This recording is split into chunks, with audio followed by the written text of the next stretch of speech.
새벽에 오신 분들을 환영합니다. 오늘 말씀 출애굽기 21장의 말씀이죠. 1절 말씀 같이 한번 읽어봅시다. 시작. 내가 백성 앞에 세울 법규는 이러하니라. 아멘. 법규, 미슈파트, 문자적으로는 심판하다, 선고하다, 다스린다, 그런 뜻을 갖고 있습니다. 20장에 어떤 말씀이 있었어요? 십계명에 대한 말씀이 있었잖아요. 그리고 21장에는 법규라. 20장 그 10가지의 계명의 말씀은 무엇과 같으냐면 헌법 같은 것, 모법 같은 것이고, 또 그 법이 각각의 경우는 어떻게 적용되는가, 어떤 판례들을 만들어야 되는가 하는 것이 이제 21장부터 나오고 있는 것이죠. 그래서 첫 번째 하는 일들이 뭔가? 22절 말씀, 2절이에요. 시작. 내가 시보리 종을 사면 그는 6해 동안 7째 해에는 몸값을 물지 않고 나가 자유인이 될 것이요. 시브리 종을 사게 되어지는 경우는 6해 동안만 주인에게 섬기게 하고 7째 해가 되어졌을 때는 몸값을 물지 말고 나가서 자유인이 되게 하리라. 어떤 경우에 종이 되는가? 전쟁에 나가서 지게 되어지면 종이 되는 경우가 있고, 오늘 성경은 히브리인의 종이니까 같은 동족들끼리는 어떤 경우에 종이 되냐면 가사를 다 잃어버려서 채무를 많이 져야 되는지, 또 생활이 어렵게 되어졌을 때는 남의 종이 되어지는 겁니다. 자기를 파는 것이죠. 아니면 또 자식들을 팔고 그렇게 되어지는 경우들을 이야기하는데, 너무 가난해서 남의 집에 종이 되어진 경우라 할지라도 그 종은 6해 동안만 종이 되어지고 7째 해가 되어졌을 때는 자유케 해줘라 라고 하는 말씀이 옳습니다. 종에게 자유를 주라고 하는 말씀은, 이것은 무엇에 해당하는 말씀이냐면 안식일을 기억하여 거룩하게 지키라, 그 말씀이 있지 않습니까? 안식일을 기억하여 거룩하게 지키라, 그 십계명 중에 안식일에 대한 계명, 우리가 기억하는 대로 안식일을 기억하여 거룩하게 지키라고 말씀하시면서, 그건 너만이 아니라 너나 아들이나 딸이나 남종이나 여종이나 가축이나 문 안에 거하는 객일지라도 안식하게 하라라고 하는 말씀이 십계명에 있지요.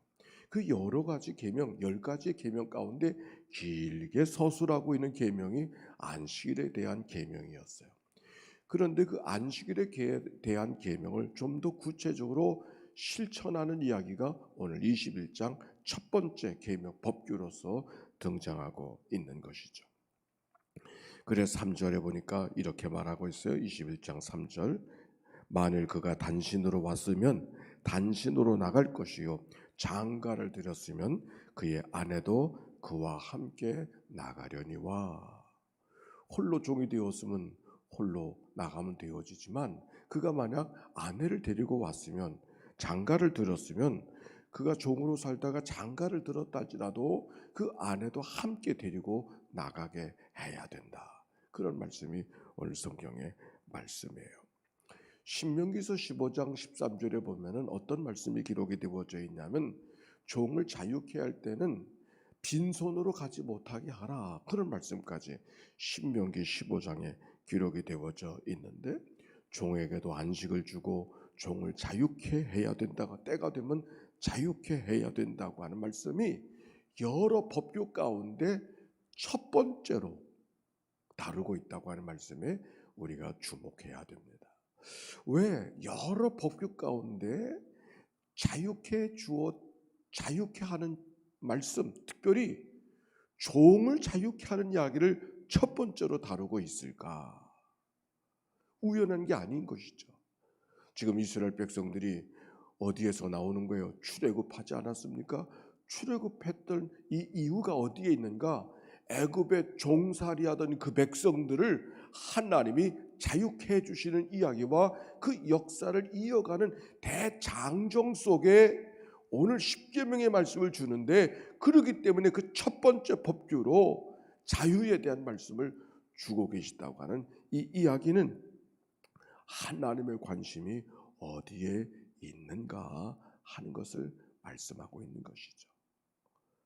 하나님이 이스라엘 백성들을 자유케 해주시는 것처럼, 그래서 홍해를 건너가게 하시고 광야 가운데서 하나님의 살아계심을 경험하게 하시고, 그 광야 가운데 하나님의 은혜 만나만 맺추기를 경험하게 하시고, 단물로 쓴 물을 먹게 바꾸어 먹게 하시고, 엘림의 오아시스를 경험하게 하셨던 그 모든 것들은 하나님이 자유케 해주시는 분이라고 하는 것을 알게 하기 위함이라는 말씀이죠.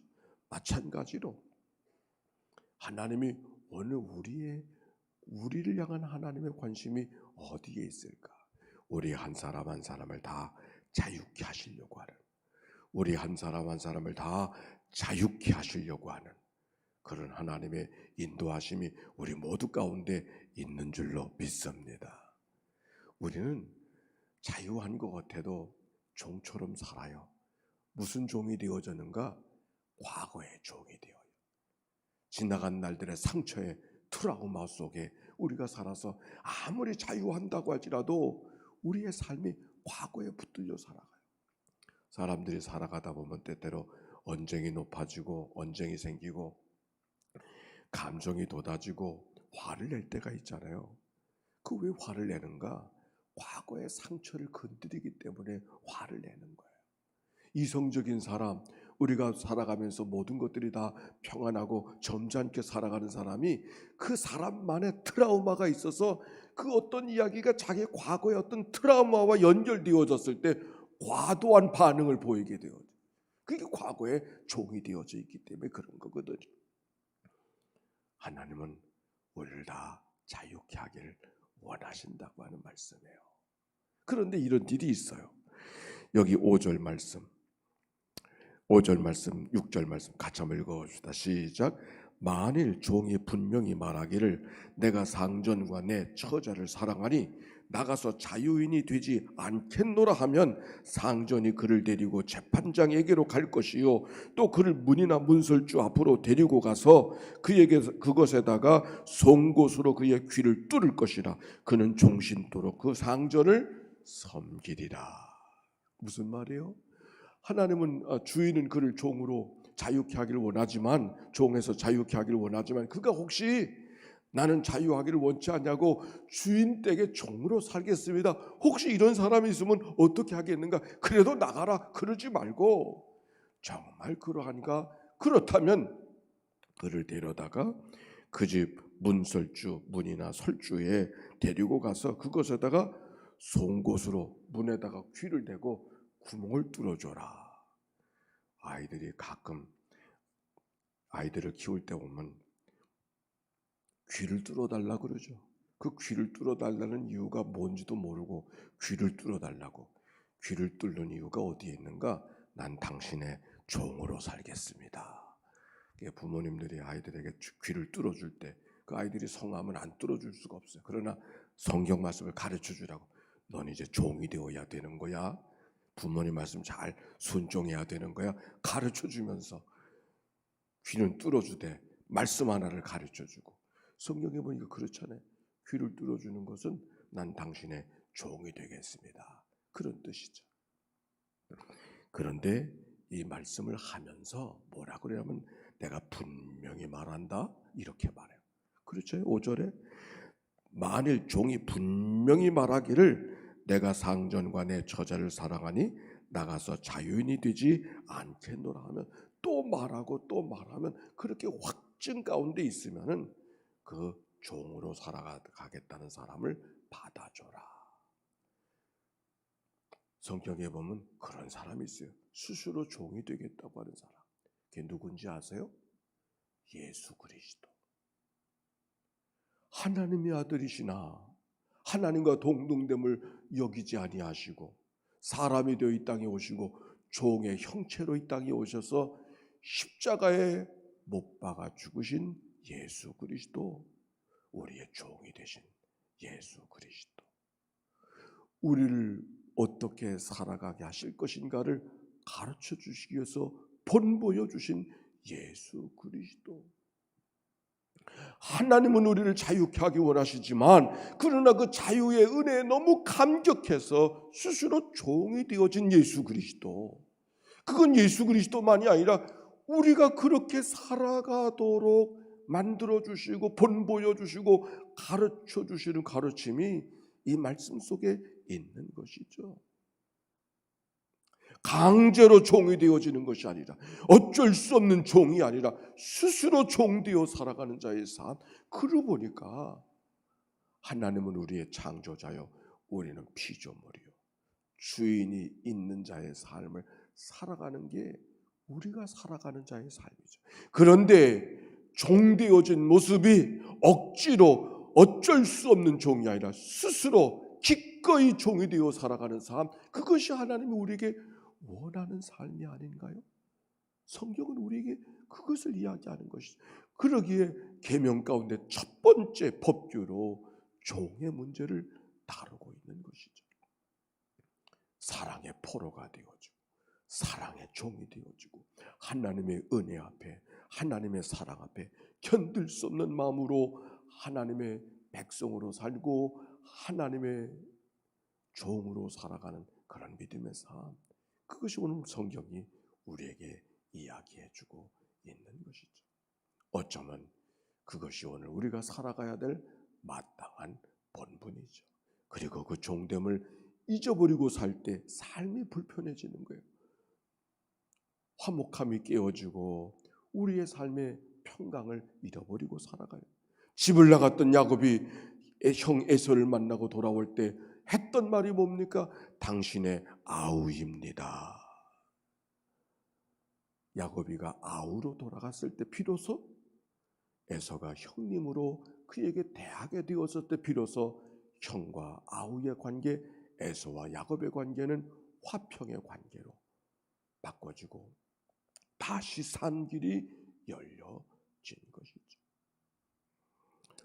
그런데 반드시 죽어야 될 일이 그 다음 계명 속에 있어 엄격하게 다뤄야 될 일, 12절의 말씀, 21장 12절의 말씀 시작.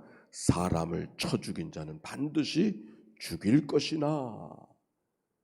이거는 십계명에 살인하지 말라라고 하는 계명의 법규를 이야기하고 있는 것인데, 사람을 죽인 자는 반드시 죽일 것이지만 그 다음 절에 고의가 아닌 사람은 도망할 기회를 만들어줘라, 그런 말씀이 기록이 되어져 있어요. 그 다음에 7절의 말씀인가 17절의 15절의 말씀 시작. 자기 아버지나 어머니를 치는 자는 반드시 죽일지니라. 19절 17절 시작. 자기 아버지나 어머니를 저주하는 자는 반드시 죽일지. 이건 십계명에 뭐에 해당하는 법규입니까? 부모를 공경하라. 부모를 공경하라. 그렇게 해서 성경의 말씀은, 이 법규들은 헌법, 모법이 되어지는 십계명의 말씀을 풀어주는 말씀들이 각각 기록이 되어져 있어서 어떻게 살아가야 될 것인가를 여러 경우로 말씀하고 있는 말씀이 오늘 성경에 있는 이야기예요. 그런데 여기 특별히 이 오늘 말씀 가운데 관심을 가져야 될 말씀은 23절부터 있는 말씀이죠. 23절부터 25절까지 시작. 그러나 다른 애가 있으면 갑되 생명은 생명으로, 눈은 눈으로, 이는 이로, 손은 손으로, 발은 발로, 된 것은 된 것으로, 상하게 한 것은 상함으로, 때린 것은 때림으로 갚을지니라. 우리가 이 말씀을 언뜻 보면 아유, 성경이 어떻게 그렇게 자비가 없는가, 그렇게 긍휼한 마음이 없는가, 그렇게 생각할 수 있어요. 그러나 이건 그런 게 아니에요.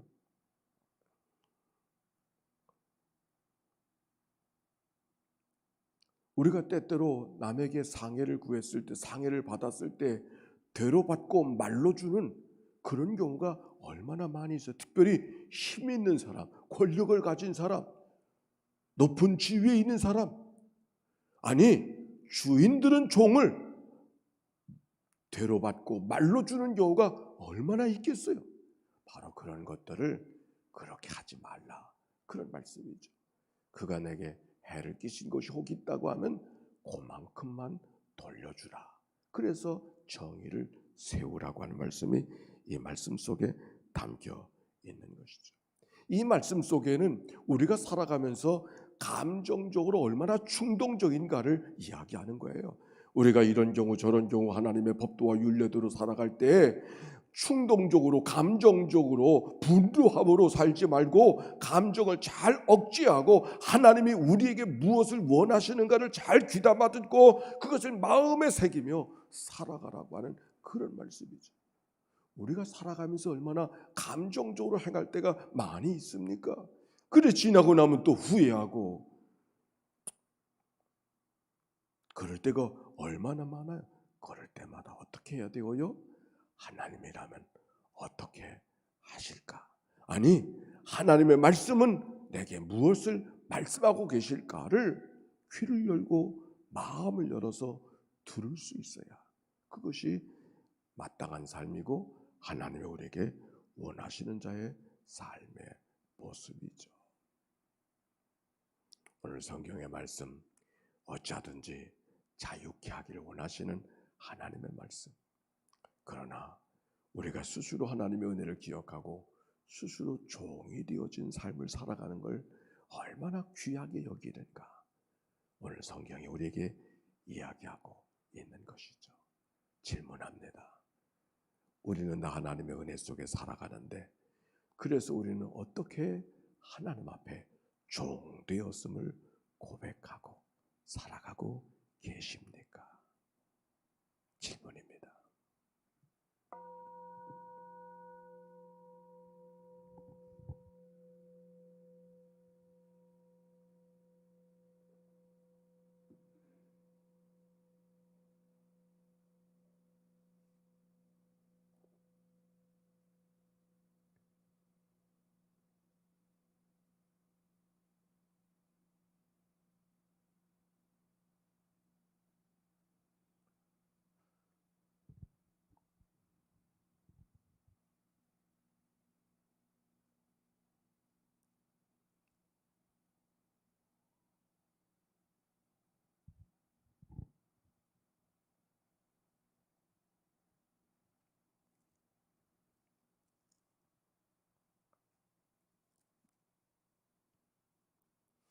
너희 안에 이 마음을 품으라. 곧 그리스도 예수의 마음이니 그는 근반 하나님의 본체시나 하나님과 동등됨을 취할 것으로 여기지 아니하시고 오히려 자기를 비워 종의 형체를 가지사 사람들과 같이 되셨고 사람의 모양으로 나타나사 자기를 낮추시고 죽기까지 복종하셨으니 곧 십자가에 죽으심이라. 스스로 사람의 몸을 입으시고 이 땅에 오사 온 인류의 종이 되신 그리스도, 주님께서 우리에게 원하시는 바가 무엇인가를 가르쳐 주시는 하나님의 말씀, 이 아침에 다시 듣습니다. 우리의 과거, 우리의 죄, 죽음으로부터 자유할 수 없었던 저희들을 예수 그리스도의 구속의 피로 자유케 하신 하나님의 은혜를 이 아침 기억하며 하나님의 은혜를 받았으니 그리스도처럼 종되어 살아가는 믿음의 삶이 되도록 은혜 나누어 주시옵소서. 죽도록 충성하라 그리하면 생명의 멸류관을 너에게 주마 약속하신 하나님의 말씀을 오늘도 기억하게 하여 주시옵시고 예수 그리스도의 종된 나 바울이었던 것처럼 예수 그리스도의 종된 나 되게 하여 주시어서 이날도 하나님의 기쁨 되어지는 믿음의 삶이 되게 주시옵소서. 오늘도 하나님 앞에 나와 특별한 기도 제목 갖고 나오는 종들의 기도를 기억하여 주시어서 하나님, 저들의 입술에 담은 기도나 마음에 삼킨 기도나 너는 내게 부르짖으라 내가 내게 응답하겠고 내가 알지 못하는 크고 비밀한 일을 보이라고 약속하신 하나님, 크고 비밀한 일을 보게 해 주옵시고 저들의 가는 길들이 아름다운 열매가 맺게 해 주시옵시고 하나님의 거룩한 소원이 우리 가운데 이루어지는 도구된 삶을 살아가게 해 주옵소서. 들어진 예물을 축복해 주시고 예물 속에 담겨지는 저들의 간절한 기도의 제목을 연락하여 주사 항상 하나님으로 기뻐하고 모든 일에 그 끊임없이 기도하고 모든 일에 감사하며 살아가는 믿음의 삶, 주의 뜻을 이루게 하옵소서. 평상에서 이 아침을 맞이하는 식구들을 찾아가 만나주시고 오늘 때 하나님 때문에 소망하고 하나님 때문에 기뻐하며 하나님 때문에 용기를 갖고 살아가는 치료의 아침 되게 해 주옵소서. 예수님의 이름으로 기도하옵나이다. 아멘. 이제는 성부, 성자, 성령 삼일체 하나님의 크신 은혜와 사랑과 역사가 이제와 같이 영원히 함께해 주시기를 축원하옵나이다. 아멘. 함께 기도하며